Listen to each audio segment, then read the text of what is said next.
Brandon, I'm a huge fan of computer vision, and I'm excited to see that you're on the second generation of the OpenCV AI kit, the OAK-D Lite. Can you tell us a little bit more about it? Yeah, absolutely. So the whole purpose of the OpenCV AI kit is to give everyone the power of spatial AI in an easy to use package where you can go and use computer vision without all the encumbrances of dealing with libraries and all of that pain. With the original OAK-D, the main feedback that we got was, yeah, this is great. Like we can get up and running solving our problem. But the second feedback we got was, well, it's a little too big, it's a little too heavy, and it's definitely too expensive for us to scale this. So we took that and we refined everything. We re-architected from the ground up, actually, to build a device with the technical insights we got from OAK-D that was low enough cost, small enough, and light enough that folks could solve these problems and solve them at scale. And that culmination is the OAK-D Lite device. And so for those that haven't seen the OAK-D or don't understand what it is, the AI is actually running on the device.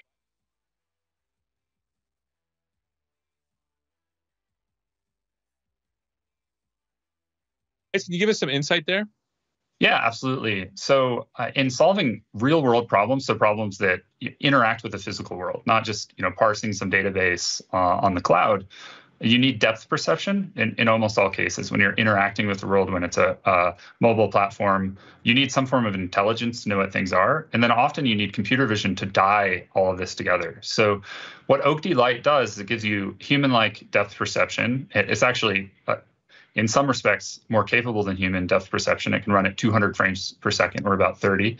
It has artificial intelligence, so you can run object detectors, semantic segmenters, so you can understand what things are in the world and where they are in the world. And then the computer vision to tie it all together, so you can run things like edge filters and other classical computer vision, which our eyes naturally do. So you can get to the point where you're mimicking human-like perception in a tiny device that all runs on the camera.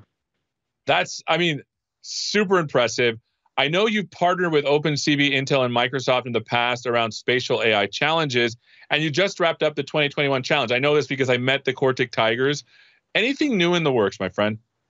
Yes. So we are doing a challenge around manufacturing solutions. In this competition, teams will have the chance to apply, and 50 teams will be given OAK-D Lites and a box of goodies that will allow them to build an industrial solution without having access to full industrial or the risk of dealing with all of that industrial equipment. So the solutions will be built with world-class computer vision and spatial AI, world-class tools, software tools from Microsoft, but then based on Legos. So you can quickly permute and prototype and build your solution. And the winners among those 50 teams, the final winners, will be showcased at Microsoft Build.